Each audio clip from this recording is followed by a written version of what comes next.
Bienvenue à notre webinaire sur la loi modernisant le régime santé et sécurité du travail et le régime intérimaire, bien sûr. Alors, je me présente, Patricia Vega. Je serai accompagnée aujourd'hui de Diala Taraf, qui est conseillère chez nous.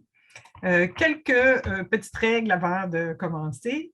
D'abord, bienvenue de la part de la SFET, de ma part, de la part des conseillers. C'est un webinaire qu'on a monté pour les établissements de la SFET. Donc, il y a eu des webinaires qui ont été donnés par la CNESST qui ont couvert quand même assez large. Nous, on va focuser vraiment sur les aspects prévention qui ont été modifiés par la LMRSST et le régime intérimaire. Donc, c'est vraiment ciblé là, pour les fabricants d'équipements de transport, les fabricants de machines, et c'est vraiment ciblé sur la prévention, qui fait partie de la mission première de la SFET.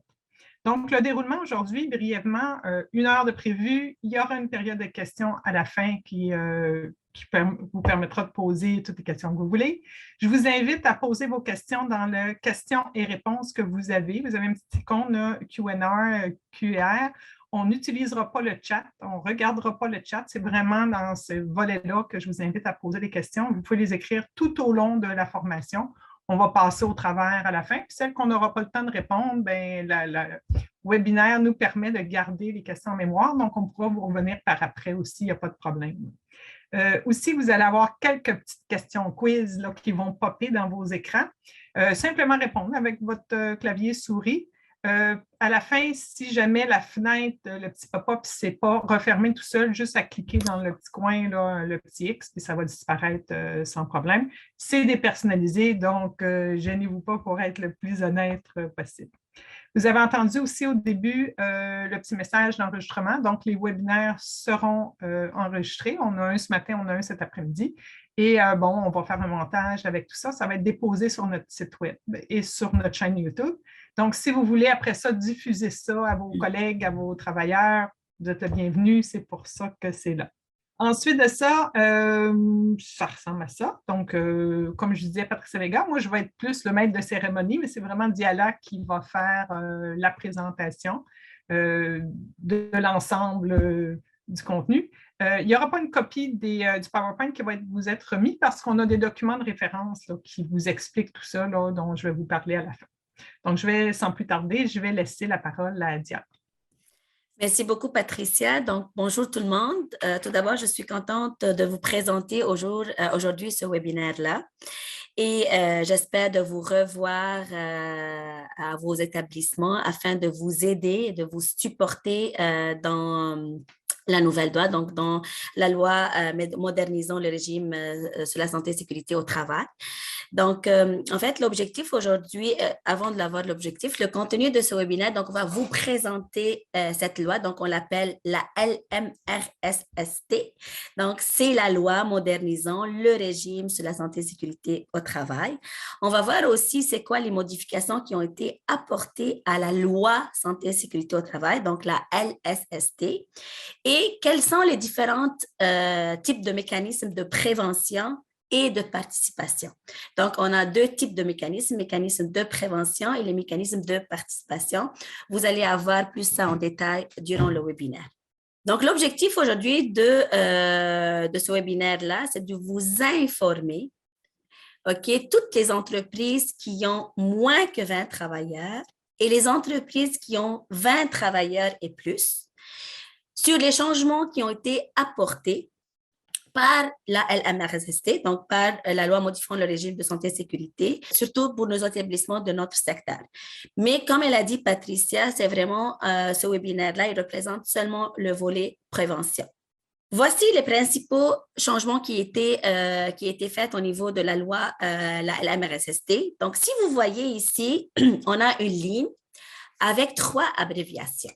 Donc, je commence par la LSST. Donc, la LSST, c'est la loi santé et sécurité, la loi santé et sécurité au travail qui continue à s'appliquer, qui est rentrée en vigueur qui a fait rentrer en vigueur des nouvelles dispositions depuis le 6 octobre 2021 et il y a eu une sanction du projet de loi, le projet de loi 59. Et en plus, en parallèle, il y avait la LMRSST, donc la loi modernisant le régime santé et sécurité au travail, qui s'applique aussi et qui fait rentrer en vigueur le régime intérimaire. Et comme vous voyez encore, la dernière abréviation, c'est la LSST modernisée, donc qui est rentrée en vigueur au plus tard le 6 avril 2024, qui parle surtout sur les mécanismes de prévention et de participation.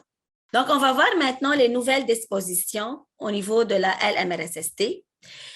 Je commence tout d'abord par l'agence de placement.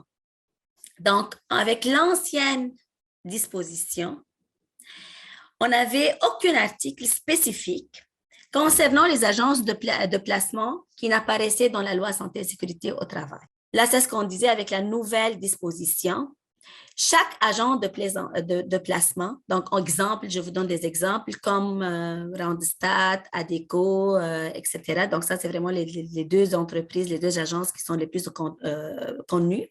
Ils sont qui sont prêtes à louer les services de travailleurs à un employeur, ne peut transférer. En termes de prévention, concrètement, tant l'agence prêteuse que l'employeur emprunteur doivent protéger la santé, la sécurité et l'intégrité physique et psychique des travailleurs des agences de placement. Je donne un exemple. Si j'avais, par exemple, si vous avez demandé un service de l'agence de placement qui est Randstad, il voulait embaucher un employé. Donc, en fait, Randstad, il est aussi responsable de protéger la santé et sécurité de cet employé-là, mais aussi vous comme employeur. Donc, c'est une responsabilité partagée des deux côtés. Donc, les deux sont responsables à protéger la santé et sécurité des travailleurs. Comme exemple, je peux avoir un employé de Randstad qui va venir, donc, par exemple, un directeur santé et sécurité, un gestionnaire santé et sécurité chez Randstad, qui peut venir dans une entreprise, chez vous, pour s'assurer si c'est vraiment son employé et n'est pas en danger et qu'il respecte toujours la santé et sécurité. Deuxième nouvelle disposition, donc concernant les propriétaires d'édifices.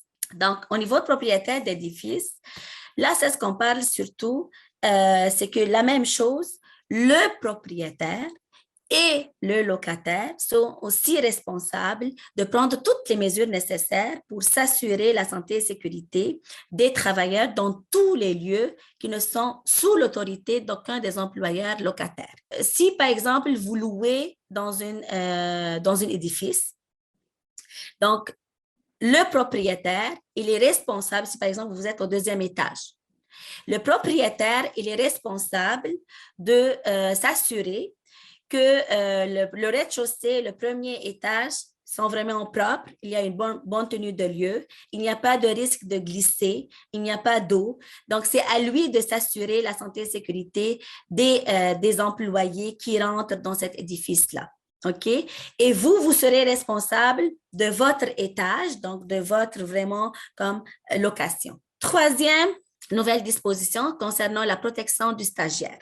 Donc, au niveau du stage, avec l'ancienne disposition, la loi santé et sécurité ne couvre pas vraiment le stage d'observation non payé au milieu de travail.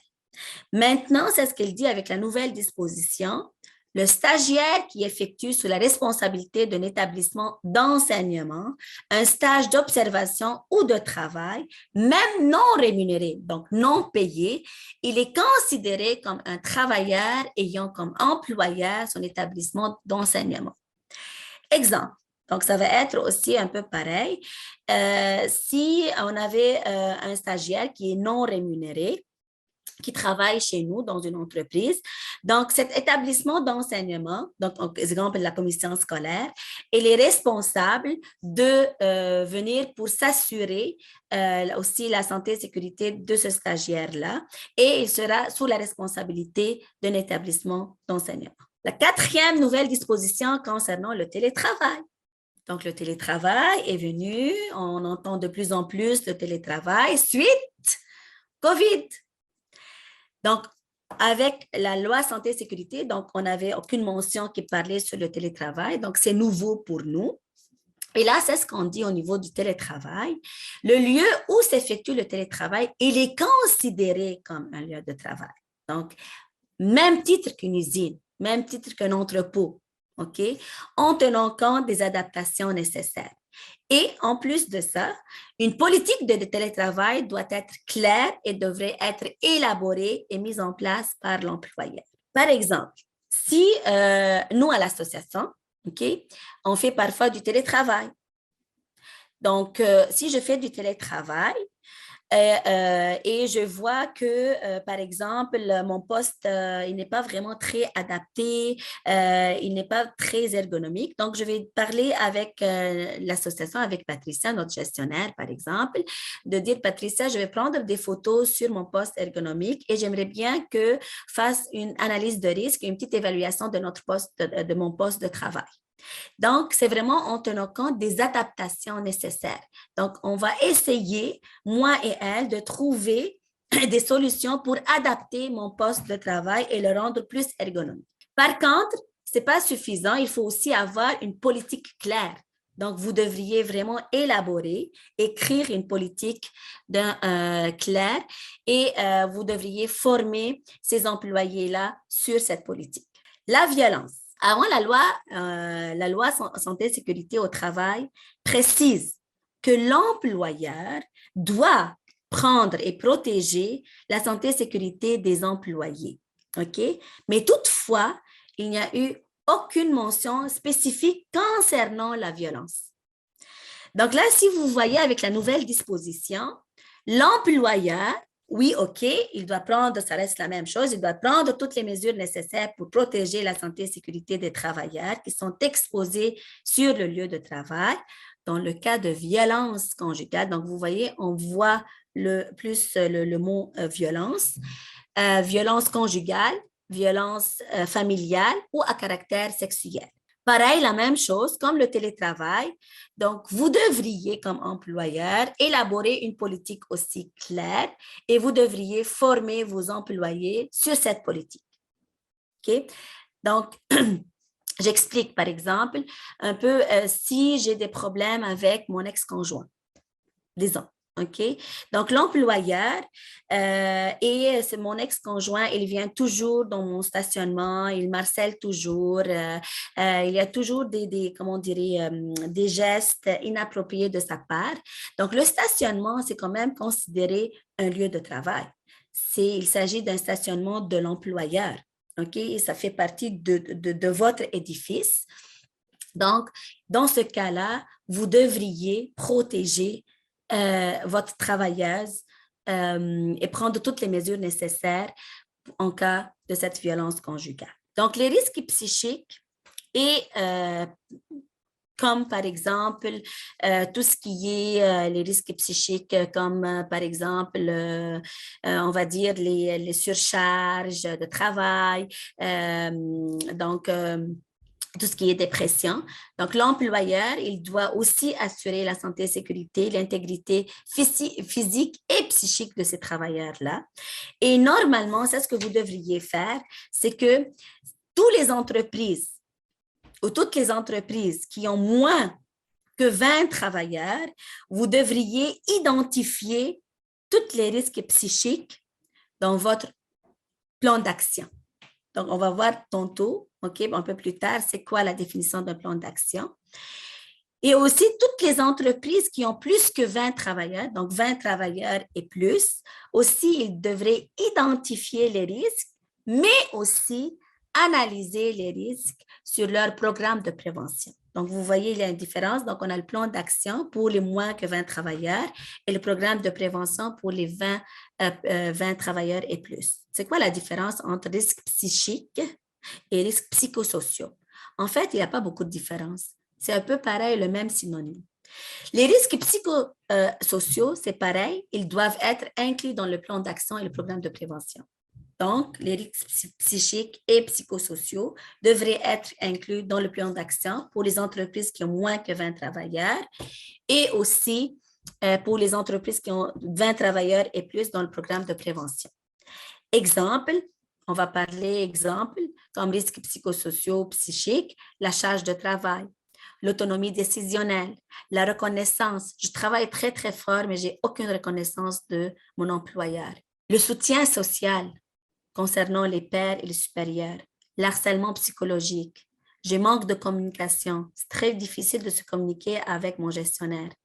Manque d'information. Je suis toujours la dernière personne à s'informer sur les nouvelles choses. Donc là, on a vu tout ce qui était comme nouvelles dispositions qui ont été rentrées comme nouvelles dispositions depuis le 6 octobre 2021. Là, maintenant, on va passer au niveau de la LMRSST. Donc, c'était une solution provisoire qui est déjà rentrée le 6 avril 2022, donc ça fait à peu près 2 mois. Et au niveau du régime intérimaire, donc, c'est une mise en place d'une solution provisoire qui concerne la prévention et la participation des travailleurs et des employeurs avant d'adopter du règlement sur les mécanismes de prévention et de participation. Petite question quiz, il n'y a pas de bonne et mauvaise réponse, c'est juste pour voir de où vous allez partir. Et là, après ça, Diana va vous expliquer où on s'en va avec le régime intérimaire. Donc, la première question, c'est assez simple. C'est quels sont les mécanismes de prévention et de participation déjà en place dans votre établissement? Donc, vous devriez avoir un petit pop-up qui est apparu, question sondage. Vous cliquez sur tout ce qui s'applique chez vous. Donc, les réponses rentrent tranquillement. On voit quand même que le comité santé-sécurité, il est très, très présent. Là. Il y a beaucoup, beaucoup de participants qui ont un comité santé-sécurité chez eux. Donc, je vais mettre fin au sondage et on a en tête de liste le CSS. Et après ça, le programme de prévention et le représentant aussi, il y a beaucoup de participants là, qui en ont presque plus que la moitié. Je te retourne la parole, Diana. Donc, si je regarde ici, puisqu'en fait, nous, on est l'association sectorielle qui s'occupe de 2 secteurs d'activité. Donc, toutes les entreprises qui fabriquent les équipements de transport, donc c'est notre groupe 2, OK? Vous êtes considérés comme groupe 2. Et toutes les entreprises qui fabriquent les équipements de machines, c'est le groupe 4. Concernant le groupe 2, vous étiez obligé d'avoir n'importe quel type de taille, 20 travailleurs et plus ou moins que 20 travailleurs. Vous devriez avoir un programme de prévention, un programme de santé spécifique comme mécanisme de prévention. Et comme mécanisme de participation, vous devriez avoir, si vous avez plus que 20 travailleurs, un comité santé-sécurité et un représentant à la prévention. Donc, je répète un peu. Donc, anciennement, vous étiez obligé d'avoir comme mécanisme de prévention n'importe la taille de votre entreprise, un programme de prévention et un programme de santé spécifique. Un programme de santé spécifique, exemple, un programme respiratoire, un programme sur le bruit. OK? Donc, je peux vous donner un peu plus en détail par la suite. Et comme mécanisme de participation, si vous avez plus que 20 travailleurs ou 20 plus ou moins 20 travailleurs, donc vous devriez avoir un comité santé-sécurité et un représentant à la prévention. Pour les entreprises qui fabriquent les machines groupe 4, vous n'aviez aucune obligation, n'importe quelle votre taille de votre entreprise. Donc, il n'y avait vraiment aucune obligation d'avoir des mécanismes de prévention et de participation. Encore, on a un petit quiz à vous demander. Oui, cette fois-ci, ça va être plus compliqué si vous n'avez pas lu déjà les dispositions du régime intérimaire. Donc, si je vous demandais, situation fictive, combien de travailleurs compte un établissement qui emploie toute l'année 5 travailleurs à temps plein? Et en plus de mai à octobre, 16 travailleurs supplémentaires, donc 10 qui sont à temps plein et 6 qui sont étudiants. Alors, je vous laisse faire vos calculs savants. Donc, j'ai 5 à temps plein toute l'année et j'en ai 16 qui sont temporaires, on pourrait le dire comme ça. Donc, des employés à temps plein, mais temporaires pendant l'été, de mai à octobre. L'été arrive, ça va être votre situation probablement, et 6 étudiants. Donc, combien tout ça fait de travailleurs selon les dispositions du nouveau régime? Donc, les réponses sont pas mal rentrées. Alors, en majorité, on a dit 21 employés. Alors, Diana, est-ce qu'ils ont raison? Oui, ils ont raison. OK? Et je vais vous expliquer. Donc, comment on va calculer vraiment le nombre d'employés? Comment je vais savoir si mon entreprise compte plus que 20 travailleurs ou moins 20 travailleurs et qu'est-ce que je devrais faire comme mécanisme de prévention et de participation, parce que quand même, c'est différent. Donc, comme elle a expliqué tantôt, Patricia, donc durant toute l'année, j'ai 5 employés à temps plein. Et de 2 mai à octobre, j'ai 16 employés supplémentaires, soit 10 travailleurs qui sont à temps plein et 6 étudiants. Donc, c'est ce que je fais. Je fais quoi? Je vais calculer tout le nombre total. Donc, je vais faire 10 plus 16, 10 plus 6, ça fait quoi? Ça fait 16. 16 plus 5, ça fait 21. Donc, je vais vraiment compter le nombre total des employés pendant toute l'année. Ça veut dire quoi? Ça veut dire que je dois inclure tous les travailleurs qui sont à temps plein, à temps partiel, qui sont occasionnels, des employés d'agence, des employés qui sont assignés temporairement à l'établissement, des employés qui sont sur la route ou même dans un autre lieu de travail, les étudiants et les stagiaires. OK? Donc, vous allez vraiment considérer toutes, même par exemple, si vous avez des saisons de high season ou de bas saison, on devrait vraiment considérer ce nombre de travailleurs. Par contre, on devrait exclure tous les postes de gestion. Ça veut dire les superviseurs, ça ne compte pas, les contremaîtres, ça ne compte pas, les gestionnaires, les directeurs et autres représentants de l'employeur. Donc ça, on ne va pas considérer, on ne va pas les compter comme nombre de travailleurs, on va les exclure. Peut-être juste préciser, Diala, dans le calcul, vous incluez tous les travailleurs qui travaillent au moins 21 jours dans l'année. Exact. Donc, dans ma question, mai à octobre, ça faisait plus que 21 jours. C'est pour ça qu'ils sont inclus dans le calcul. Maintenant, c'est vraiment le cœur du sujet, si vous voulez, ou le cœur de notre webinaire. Quelles sont les nouvelles dispositions? Donc, vous êtes inscrit pour voir, OK, qu'est-ce que je vais faire comme disposition? C'est quoi les nouvelles dispositions que la CNSST a mis en place? Donc, si vous avez moins que 20 travailleurs, les actions requises que vous devriez prendre comme mécanisme de prévention, c'est de mettre en place un plan d'action. On va voir après, ça veut dire quoi un plan d'action. Comme mécanisme de participation, vous devriez avoir un agent de liaison qui doit être désigné par vos travailleurs. Pour les entreprises qui ont plus que 20 travailleurs, donc 20 travailleurs et plus, selon le calcul que vous avez fait, si vous avez un programme de prévention, donc c'est parfait, vous avez vraiment bien rencontré un des régimes régime intérimaire. Sinon, vous devriez mettre en place un programme de prévention. Et en plus, on va demander si vous avez un représentant de la prévention qui est désigné par les travailleurs comme mécanisme de participation. Sinon, vous devriez vraiment les désigner. Okay? Pourquoi on a dit ça? Puisque normalement, comme on a déjà expliqué, anciennement, toutes les entreprises de fabrication, de transport devraient avoir un représentant à la prévention et un programme de prévention. Donc, si vous l'avez, tant mieux, c'est parfait. Vous continuez juste à mettre à jour vos risques, l'identification des risques. Sinon, vous devriez vraiment les mettre en place. Donc, élaborer un programme de prévention et avoir un représentant santé et sécurité qui est désigné par les travailleurs.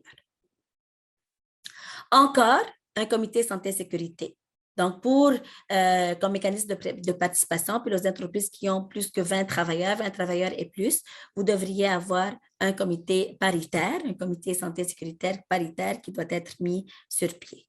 Donc, si je veux faire un petit résumé, je vais répéter, les entreprises qui ont moins que 20 travailleurs, et je pense plutôt pour notre secteur d'activité de machines, si vous avez déjà des entreprises qui ont moins que 20 travailleurs, vous devriez mettre en place le plan d'action comme prévention, comme mécanisme de prévention, et d'avoir désigner un agent de liaison par vos travailleurs comme mécanisme de participation.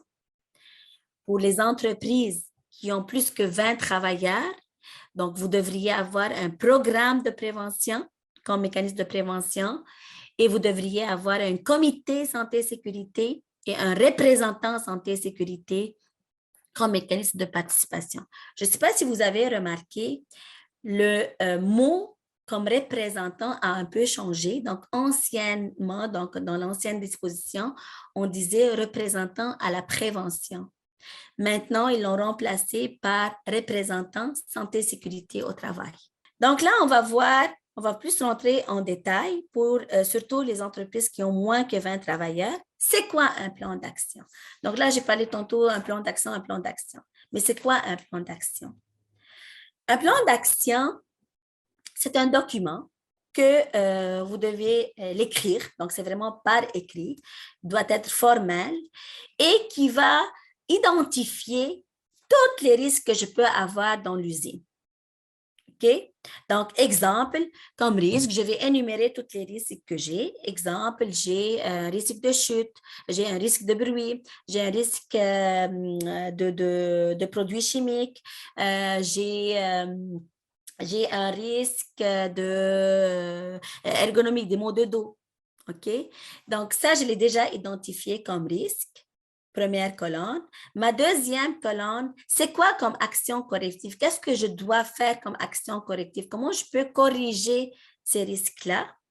Et à côté, le troisième colonne, ça va être, c'est qui le responsable qui va faire le suivi de ce risque-là avec le délai.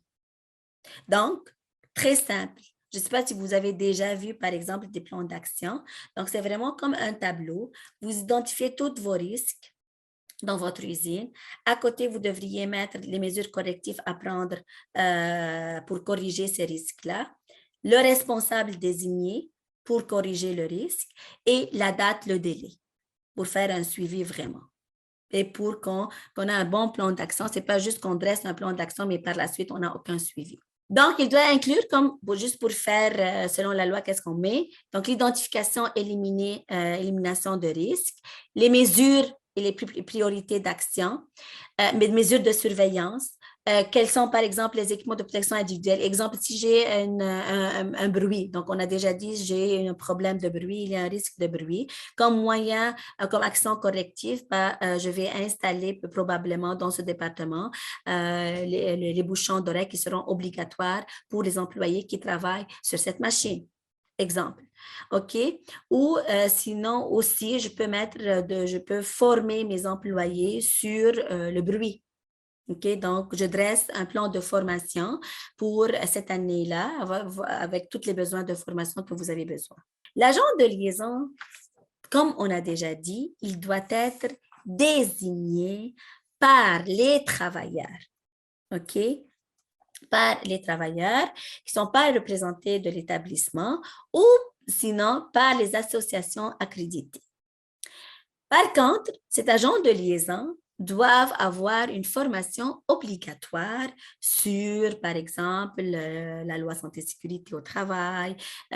Donc, on doit le sensibiliser un peu plus sur la santé-sécurité au travail. Donc, il va avoir une formation obligatoire.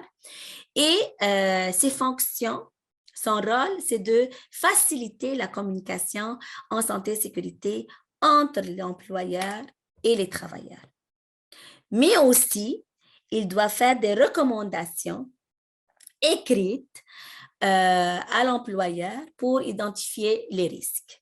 Donc, il va vraiment collaborer à l'élaboration et la mise en application du plan d'action. Donc, ça va vous aider, donc l'employeur avec l'agent de liaison, et ils se mettent ensemble pour dresser le plan d'action. Petite question, et c'est une question piège, je vous le dis tout de suite. Donc, aucun travailleur d'un même établissement n'est intéressé par le rôle d'agent de liaison en santé-sécurité. L'employeur doit en désigner un lui-même. Vrai ou faux? Alors, on a répondu vite, ça s'est partagé entre vrai ou faux. Donc, aucun travailleur n'est intéressé. Est-ce que l'employeur en désigne un lui-même? C'est très partagé, c'est 50-50 vrai ou faux. Alors, Diala, dis-nous, qu'est-ce que l'employeur peut faire? Qu'est-ce que l'employeur il peut faire? Donc, comme on a déjà dit, donc normalement, l'agent de liaison, il doit désigner en fait, l'agent de liaison, il est désigné par les travailleurs, mais s'il n'y a aucun travailleur de même établissement qui est intéressé vraiment dans le rôle de l'agent de liaison, moi, j'ai même pas envie de faire ça, j'ai pas le temps de vraiment de me mettre mon énergie pour celle-là. Oui, l'employeur peut désigner lui-même un agent de liaison puisqu'il n'y avait personne qui était intéressé. On a fini avec les entreprises qui ont moins que 20 travailleurs. Là, on va voir les mécanismes de prévention-participation pour les entreprises qui ont 20 travailleurs et plus. L'élaboration du programme de prévention. Donc, c'est quoi un programme de prévention? Un programme de prévention, c'est comme, si on voulait dire, le Bible de l'entreprise. Donc, il va avoir toutes les informations de la santé et sécurité de cette usine-là, de cette entreprise. Ça veut dire, c'est un document complet où il y a toutes les procédures, les politiques, les règlements santé et sécurité dans l'usine, les procédures d'évacuation, les rapports d'accident, etc. Ce n'est pas seulement d'identifier les risques, mais aussi les mesures préventives qui ont été mises en place. Donc, l'identification des risques, mais aussi l'analyse des risques qui pouvaient affecter la santé et sécurité des travailleurs. Donc, il faut vraiment dresser un programme de prévention complet, sachant que ce programme de prévention doit être mis à jour annuellement. Exemple en donne. On vient d'acheter une nouvelle machine, mais on n'a jamais eu cette machine-là, donc on a des nouvelles risques, des nouvelles choses. Je dois inclure cette nouvelle machine, cette analyse de risque dans mon programme de prévention.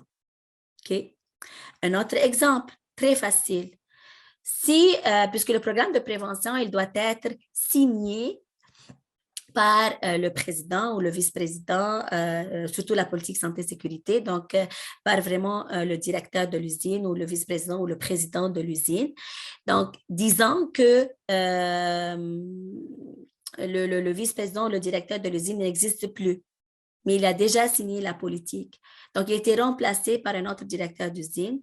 On doit changer le nom de la personne avec sa nouvelle signature. Donc, ça, c'est vraiment, il faut toujours la mettre à jour annuellement. Mais c'est vraiment programme de prévention complet. Donc, ça veut dire si j'aurais une visite de l'inspecteur de la CNSST pour me demander, est-ce que vous avez une politique sur le travail de hauteur? Avez-vous déjà une politique sur le travail en hauteur? Au moins, vous seriez capable de présenter, de montrer sur le programme de prévention, exemple, page numéro 50, vous avez cette politique-là. Donc, c'est comme des preuves, comme quoi vous avez vraiment tout mis en place et que vous avez tout analysé les risques qui pouvaient affecter la santé et la sécurité de vos travailleurs. Mais encore, autre que le programme, donc vous voyez, on a le A, B, C, D, E, donc c'est les mêmes choses qu'un plan d'action, donc les mesures de surveillance, quels sont les équipements de protection individuelle que les employés portent, les formations que vous donniez, mais aussi les examens de santé de pré-embauche et les examens de santé en cours d'emploi qui sont exigés par le règlement. La mise à jour de votre matière dangereuse, qui sont utilisées dans l'établissement. Donc, vous avez déjà une liste d'inventaire de tous les produits chimiques que vous pouvez l'intégrer dans le programme de prévention. Mais aussi tout ce qui est, comme je vous ai dit tantôt, les premiers soins pour répondre aux urgences. Donc, la procédure d'évacuation, vos plans d'évacuation, les trousses de premiers soins, où se trouvent les trousses de premiers soins, donc les noms des secouristes. Donc, je peux toutes les intégrer dans ce programme de prévention. Le 2, comme mécanisme de participation. Donc, le mécanisme de participation qu'on a, c'est le comité santé et sécurité. Bon, le comité santé et sécurité, son rôle, c'est d'identifier et d'analyser les risques, mais aussi fait des recommandations écrites à l'employeur. Le comité santé et sécurité, il est désigné par entente. OK? Donc, il est désigné par entente entre l'employeur et l'employé. Et le nombre de membres dans le comité santé et sécurité est aussi défini par entente entre l'employeur et les travailleurs. À défaut d'entente, le nombre de représentants des travailleurs au sein du comité santé et sécurité et sera fait selon le nombre de travailleurs dans l'établissement. OK, ça, c'est vraiment bien indiqué dans la loi. Exemple que je vous donne, si votre entreprise contient entre 20 travailleurs à 50 travailleurs, donc vous devriez avoir 2 représentants. Si entre 51 et 100 travailleurs, vous devriez avoir 3 représentants. Entre 101 à 500 travailleurs, donc vous devriez avoir 4 représentants dans le comité santé et sécurité. Et la fréquence des rencontres est aussi sera par temps. Donc, on va s'entendre entre les représentants travailleurs et les représentants employeurs qu'on va se réunir une fois par mois. Ou sinon, on va s'entendre de se réunir une fois par trimestre, donc chaque 3 mois. OK? Sachant que vous devriez avoir un ordre du jour et un compte rendu du comité santé et sécurité. Après, qu'est-ce qu'on a? Comme mécanisme de participation, on a le représentant santé et sécurité au travail. Comme je vous ai dit, faites attention, ils ont changé le nom. Donc, avant, on avait représentant en prévention. Maintenant, c'est le représentant en santé et sécurité au travail. Donc, c'est la même chose. Ce représentant-là, comme l'agent de liaison, il devrait avoir une formation obligatoire. J'ai oublié de vous dire quelque chose. La même chose pour le comité santé et sécurité. Les représentants des travailleurs aussi et les représentants des employeurs doivent aussi avoir une formation. Donc, c'est une formation obligatoire. Nous, comme je ne sais pas si vous le savez, on donne déjà la formation sur le comité santé et sécurité.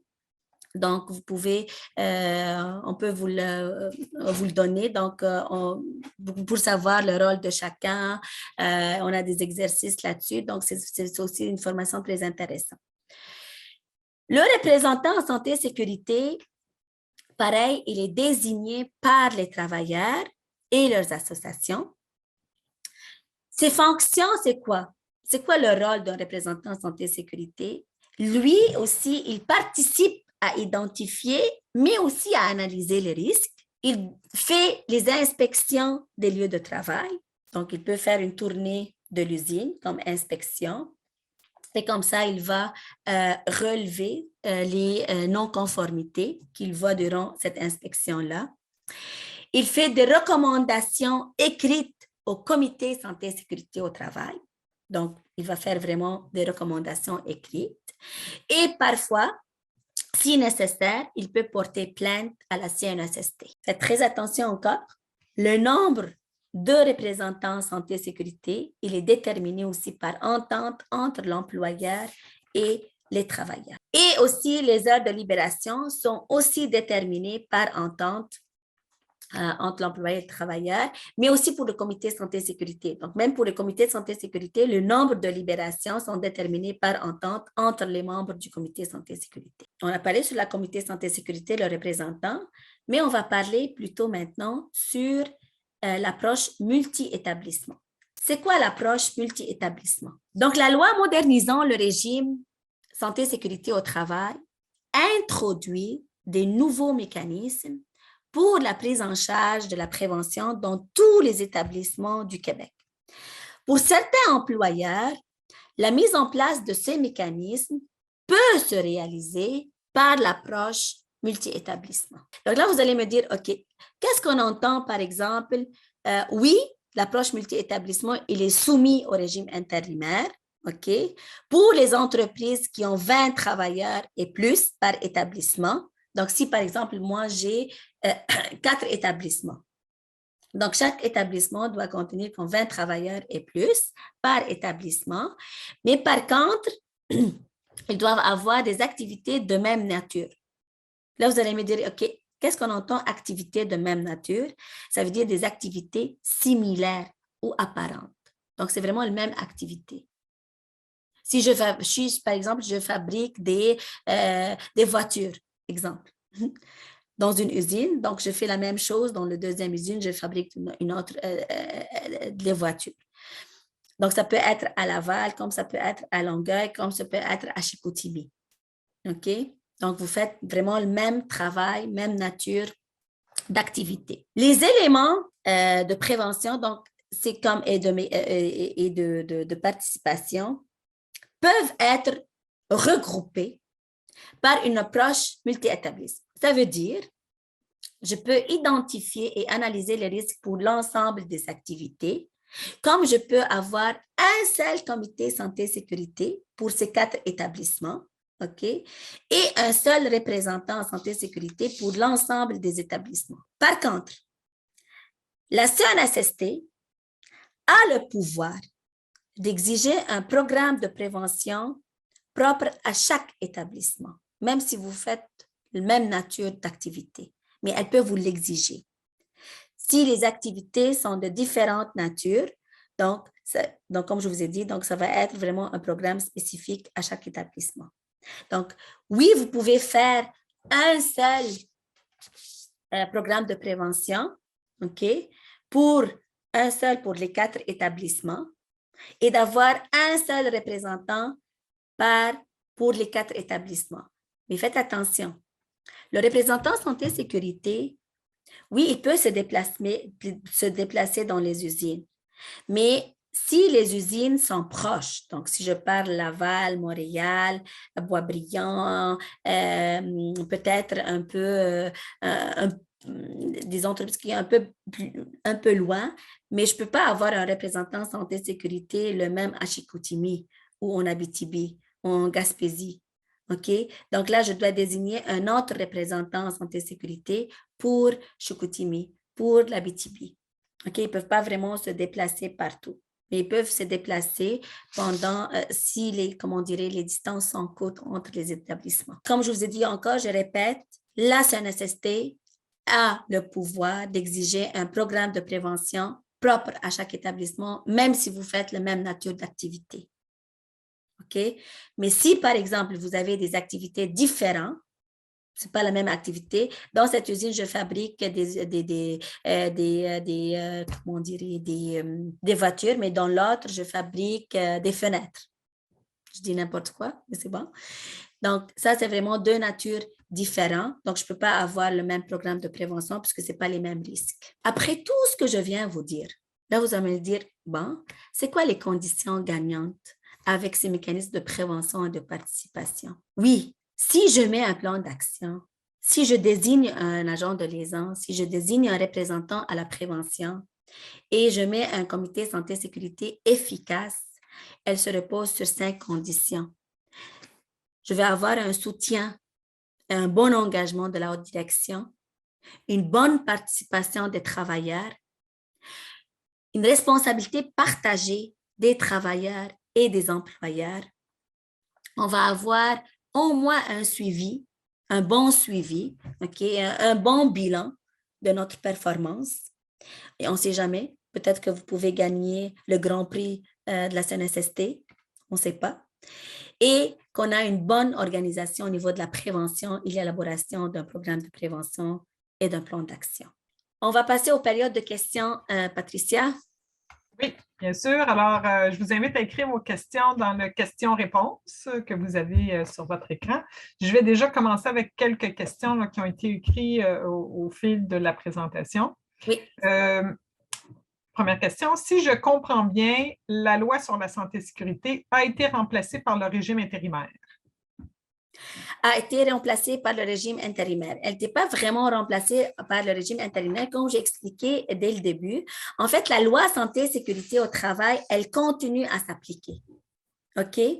Mais en parallèle, la LMRSST, OK, elle s'applique aussi. Donc, c'est quand même, elle a créé le régime. La LMRSST, elle a créé le régime intérimaire qui est rentré en vigueur le 6 avril 2022. Donc, elle modifie la loi santé et sécurité au travail, si vous voulez.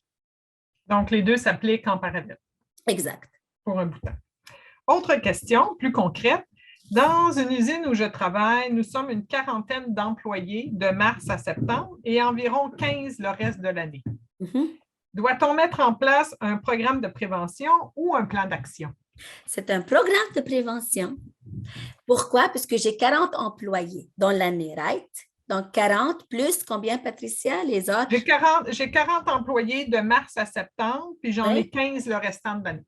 Donc, 15 le restant de l'année et le 40 dans une période déterminée. Donc, je vais faire 40 plus 15, ça fait combien? Ça fait 55. Donc, comme on a fait le calcul du nombre de travailleurs, donc je devrais avoir un programme de prévention puisque c'est 20 travailleurs et plus. Je ne suis pas sûre que j'ai bien lu la question, mais de toute façon, je pense qu'il y avait une quarantaine au maximum de l'été. Puis le reste de l'année, ben, au lieu de 40, il m'en reste juste 15 sur ces 40-là. Je ne pense pas qu'on les rajoute, mais je pense que ça ne change pas la réponse. Oui, c'est ça. Donc, c'est toujours le programme de prévention. Exact. Oui.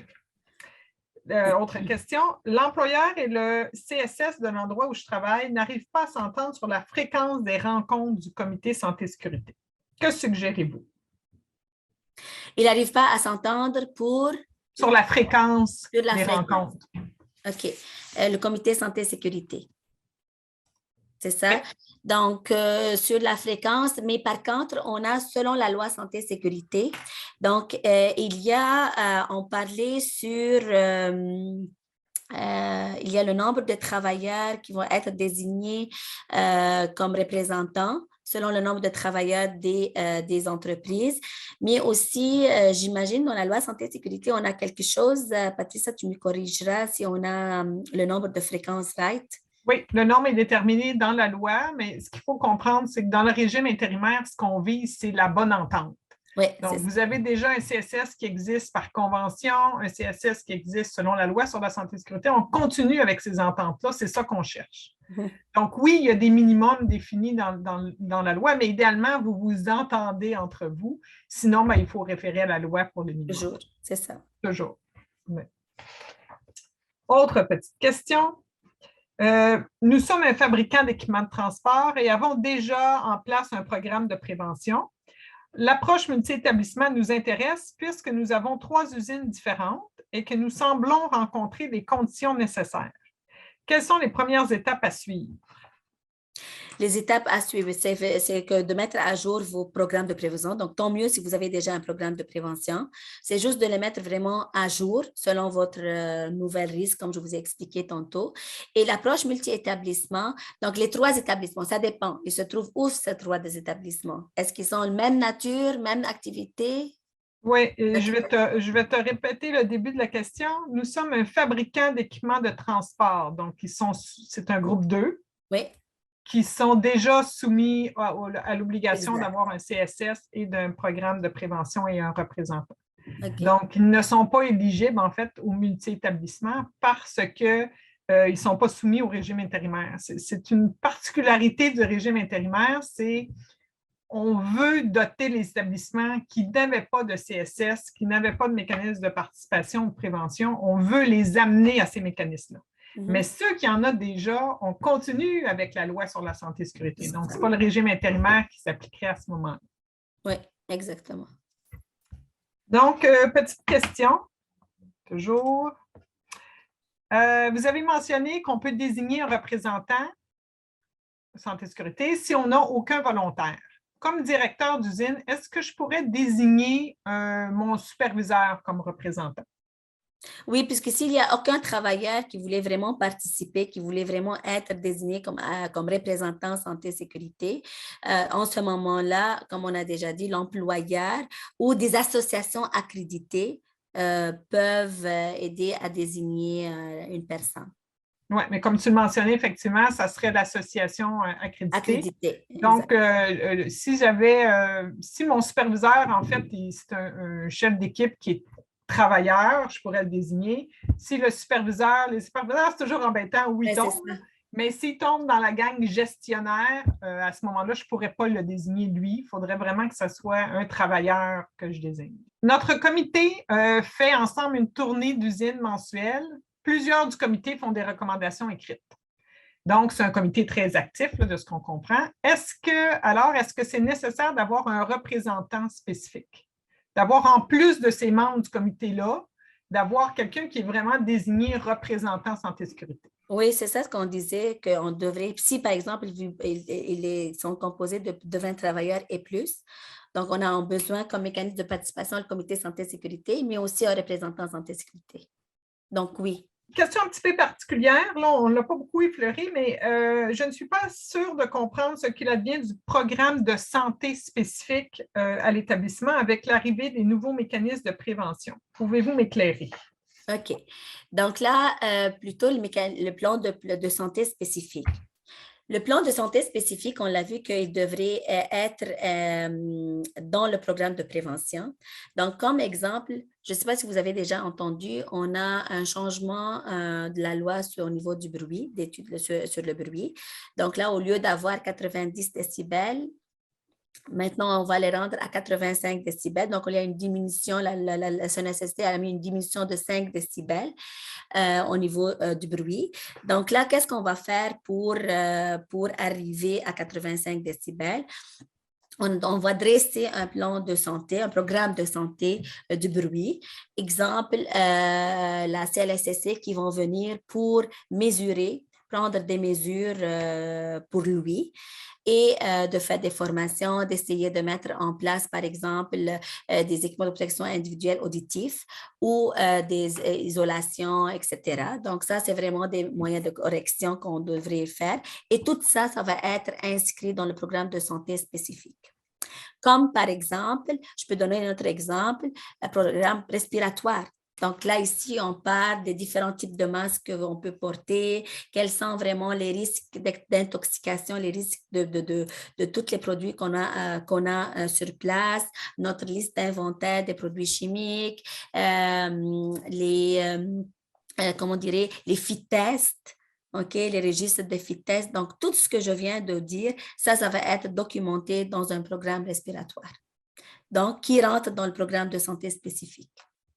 Et donc, le programme de santé, tu l'as mentionné sur une diapo au début. Le programme de santé, avant, il était fait par la médecine au travail. Oui. Mais là, maintenant, ça va être fait par l'employeur. Inquiétez-vous pas, la CNSST va préparer des documents pour aider les employeurs qui n'avaient rien là, comme programme de santé, donc pour les accompagner, développer des outils pour tout ça. Là. Donc ça va aider beaucoup. Là. Tout à fait. Donc, ce programme-là fait partie intégrante, en fait, du programme de prévention. C'est juste qu'il y a un volet santé spécifique qui va toucher, bien, comme Diana le mentionnait, soit le bruit, soit des contaminants, fumée de soudage, l'exposition des travailleurs là, aux risques qui pourraient affecter leur santé. Exact. Donc, ça va être inclus dedans. Je vois que le temps file, donc on va arrêter là pour la période de questions.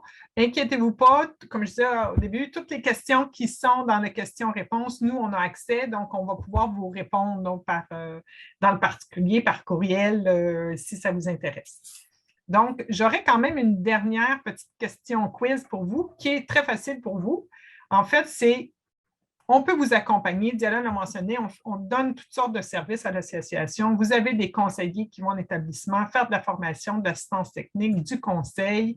On donne une formation au CSS, on explique les rôles des représentants, des agents de liaison. On donne des formations sur l'enquête, l'identification des risques, l'analyse sécuritaire de la tâche. C'est très large les services qu'on peut vous offrir. Mais on veut cibler le plus possible ce que vous avez besoin concrètement maintenant avec l'arrivée de la LMR-SST et de son régime intérimaire. Donc, je vous invite à répondre là, ce qui vous intéresserait dans nos services. Est-ce que c'est de l'assistance technique sur l'élaboration d'un plan d'action ou sur l'élaboration du programme de prévention, selon si vous avez plus ou moins 20 travailleurs? Est-ce que c'est plus au niveau du comité santé-sécurité ou de l'agent de prévention ou de l'agent de liaison? Donc, plus au niveau d'information que vous voudriez avoir ou bien, si tout va bien, vous êtes au courant des changements et vous êtes déjà en action, c'est parfait. On demeure disponible si jamais vous avez besoin de services. Donc, vous allez recevoir de toute façon un petit questionnaire suite au webinaire. Vous pourrez préciser là, le genre de service qui pourrait vous intéresser. Donc, je vous remercie beaucoup d'avoir répondu aux questions. Donc, merci Diala. Belle présentation, beaucoup de détails. Il y a beaucoup de nuances, comme vous avez pu le constater. Donc, on a essayé de vraiment focusser sur tout ce qui était prévention, qui touchait les groupes prioritaires et les groupes 4. Donc, groupe 2, groupe 4 de la SFET, parce que la SFET couvre tous les fabricants d'équipements de transport et tous les fabricants de machines. Fait qu'on s'est vraiment concentré là-dessus. On n'a pas parlé de construction, on n'a pas parlé de la loi sur les accidents du travail. Il y a plein d'autres lois et règlements afférents là, qui ont été modifiés aussi par le régime intérimaire, mais on voulait vraiment focuser de prévention. Donc, oui, on regarde pour faire d'autres webinaires, entre autres pour cibler vraiment là, pour les moins de 20 travailleurs et pour les 20 travailleurs et plus, là, les mécanismes différents. Ça se ressemble beaucoup, mais il y a quand même des petites nuances dans l'application. Donc, on regarde pour organiser ça pour vous. Comme je disais, le PowerPoint n'est pas disponible parce que, en fait, si vous regardez notre dernière revue, celle qui est parue en avril, vous devriez l'avoir reçue par infolette. Sinon, elle est disponible sur notre site web. Vous allez avoir dans la revue la ligne de temps que Diala vous a montrée avec les différentes modifications apportées par le régime intérimaire, par la loi modifiant le régime de santé et sécurité au travail. Et vous allez avoir aussi là, les petites questions qu'on vous a posées. Là, combien de travailleurs? Avez-vous un comité santé et sécurité, etc. Toutes ces précisions-là sont là. Le site web de la CNESST aussi, il est bonifié honnêtement chaque semaine. Donc, vous avez une foule d'informations qui sont là. Et vous avez bien sûr tous vos conseillers qui sont là pour vous aider de la SFET. Donc, sur notre site web, vous avez les conseillers par région. Si vous ne savez pas comment vous retrouver, envoyez-nous un petit courriel, ça va nous faire plaisir de vous matcher avec votre conseiller si besoin. Et je vous rappelle que de toute façon, le contenu du webinaire a été enregistré et il sera diffusé il va y avoir un lien sur notre site web, mais sur notre plateforme YouTube, tout nouveau, notre YouTube. Donc, vous pourrez aller le rechercher là, avoir toutes les informations que vous avez besoin. Alors, un gros merci de votre participation et bien, on espère vous voir à nos prochains webinaires. Merci. Merci.